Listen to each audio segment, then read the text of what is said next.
Please be seated.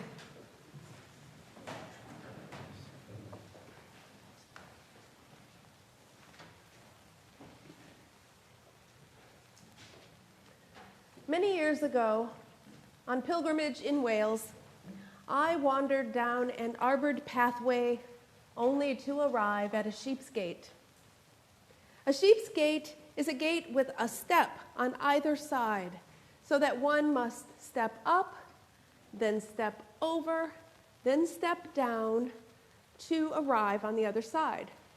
It's quite effective at keeping sheep in their pasture, and it can also be opened by a shepherd when moving the sheep from one location to another.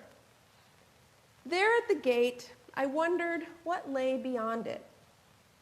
I could see off in the distance, on a foggy hill, sheep. Still standing at this threshold, I stopped, acutely aware that I had come searching and completely uncertain if I should go forward or turn back. In the course of our daily lives, we constantly move between places, crossing thresholds. The word threshold may bring to mind the image of a groom carrying his bride over and through the door to their new home. But more often, our thresholds are unconscious. We move seamlessly from one room of our house into another, from our homes out into the world. We leave workspaces and enter into those of leisure. We go from the buzz and the noise of the grocery store into the quiet stillness of our cars. Sometimes, though, our thresholds are more significant. Leaving one career for another, entering into marriage, or exiting marriage into divorce, embarking on parenthood, or praying our loved ones into death. Looking around us, we may notice the movement each day from the dark of night into the soft light of dawn, or conversely, from the brightness of the day into the evening twilight, both tender times of transition. Each of these shifts heralds an ending and a beginning, and we can do nothing to stop it from occurring. The world goes on without our help or our hindrance. Yet these daily transitions bid us an invitation. First, to pause and to notice these sacred rhythms that shape our existence. They also remind us that we experience endings and beginnings every day.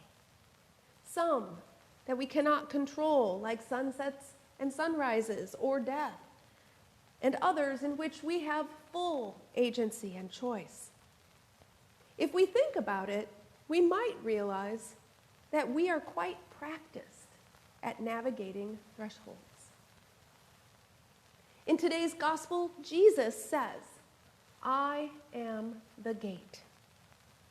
It's one of several I am statements found in John's gospel as Jesus slowly makes himself known to his disciples. The business of tending sheep and the relationship between the sheep and the shepherd, or the threats that they might face, would have been familiar to Jesus' listeners. And yet here, Jesus doesn't refer to himself as the shepherd. That follows a little further down in chapter 10 of John. Here, today, Jesus names himself as the gate. But what does this mean?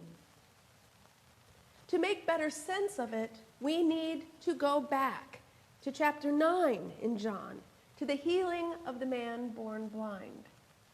Now, you might recall that in Lent we heard his story, how Jesus put mud on his eyes, told him to go to the pools of Siloam to wash, after which he could see. That he was healed was miraculous. but it's what transpired afterward that changed his life forever. Standing before Jesus after the temple leaders had rejected him, Jesus spoke to him, revealing himself as the Son of Man, and hearing Jesus' voice, he immediately worshiped him. Now, with hindsight, we can identify Jesus as the shepherd, and we now can see that the man was a sheep who heard Jesus' voice and followed. We can also recognize Jesus as the gate, the door through which this man stepped into his new life and into God's promise of care and protection. The restoration of the man's sight was not just a personal healing, it was a communal one, a living resurrection which restored this man to community and redeemed him from his societal and religious exile. Through Jesus, he was brought into the fold, a sheep of God's own choosing. And because of Jesus, the man crossed the threshold, effectively moving from death into life. It's a resurrection story, one told to reassure the listener that Jesus' voice is calling even when it's hard to hear. Now, our psalmist today in Psalm 23 tells us that the Lord will lead and comfort, that the Lord will protect and provide for us. That when we cross over a threshold through Jesus as the gate, we may anticipate there green pastures, still waters, souls revived, and forever being in union with our God. So I wonder, where do you find yourself this morning? Are you on the cusp of a threshold? Perhaps you've sensed that there is something of which you need to let go in order to be able to move forward or to move on in faith, in your ministry, in your life. What might be making it difficult for you to hear and follow Jesus, to trust in God's promise of abundant love? Now, certainly transitions can be scary, especially when we really can't see where we're going. The unknown makes all of us uncomfortable. I mean, what if Jesus were to ask us to become more than we have ever been, or to do more than we imagine that we are able to do? Or worse, what if he calls us to do something or be something that we just don't want to do or be? What if, rather than growing or changing, we prefer instead to stay right where we are, where it's comfortable, where it feels safe? Although the prophets and the apostles testify that we can and we should trust in Jesus, still we struggle. Now, Jesus seems to understand this about us humans, that we sometimes struggle with trust, that we are ever tempted by our own self-sufficiency and autonomy to the point that we resist or even ignore his voice. When my friend John first heard Jesus calling him into ordained ministry, he was so terrified that he flat out denied that it could be possible that God would call him to be a priest. Questions of worthiness, feelings of inadequacy, fear and doubt rose up in him. And for a long while, he resisted Jesus' call. Fortunately, Jesus didn't give up. He didn't stop calling. And eventually, John found courage, the courage to listen, and the courage to dare to imagine how God might use him. With his community of faith who accompanied him on his journey, he began to trust and began to be willing to follow Jesus' voice. At yesterday's diocesan spring renewal, the Right Reverend Diana Akiyama, who is the Bishop of Oregon, spoke to us, addressing this year's theme of courage in the wilderness. And her words resonated with today's invitation from Jesus to follow. First, she noted that we tend to imagine the wilderness as negative, as a barren, painful place where God is absent. What if, she asked, we thought instead of the wilderness as a place of hope? A place where God comes to us, where God speaks to us, and where God is at work in our lives, not just individually, but communally. Rather than the fear of the unknown on the other side of that gate, what if we surrendered our fear and tried to trust that what we will find on the other side of the gate is abundant love, guidance, and companionship from our God? Wouldn't that somehow make the journey better? The bishop also named that which often gets in the way of our listening: fear. Forgetting that our God desires relationship with us, in fear, we put up protective barriers against God and others. Quoting from Brene Brown's book, Braving the Wilderness, the bishop identified 5 primary fears, and I share them with you. The fear of vulnerability. The reality is that we do not wish to be exposed or risk being hurt. The fear of the pain of disconnection. That we are afraid that we might be rejected or that we would be deemed unworthy. The fear of criticism and failure.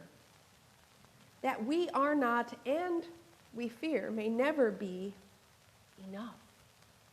Good enough, smart enough, wise enough, kind enough. The list goes on. Fear of conflict.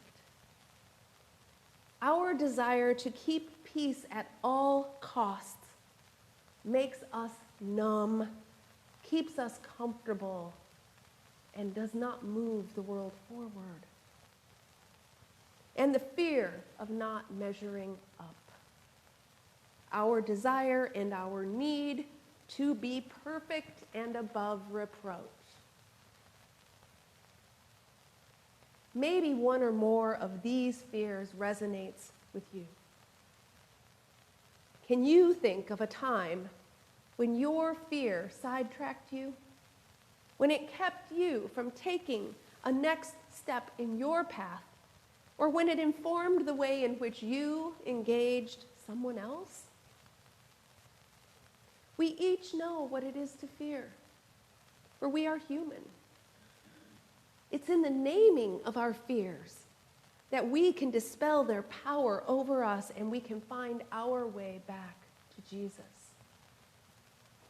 We may believe that our journey is a solo journey, but we don't have to go it alone. Just look around you. Really, look around you. Right here at St. Dunstan's, we have a community of faith upon which we can call. We have people right here, you, who will listen, who can offer encouragement, and who can love us along the way and through our fears. You are all here to remind one another of God's love for us and Jesus' promise to those who come to God through him. standing at the Sheep's Gate in Wales, I gazed upon the hillsides laid out before me, uncertain of what I would encounter, but quite certain that I had to take the next step. 1 foot at a time, I stepped up and over and back down into new uncharted territory. And a few steps later, there appeared before me a wooden cross on the top of a hill. Sensing God's invitation, I came and I sat at the base of that cross, where God met me in my searching and my longing. Little did I know that day that taking that step over the Sheep's Gate would be the beginning of a new life. I had no idea. Jesus passed from death into resurrected life, crossing a threshold unlike any other. More than ever, Jesus reminds us that every ending is a beginning. And that if we dare to trust in God's new beginnings, we will find abundant love and life beyond our imagination. I wonder, what threshold might God be calling you to today?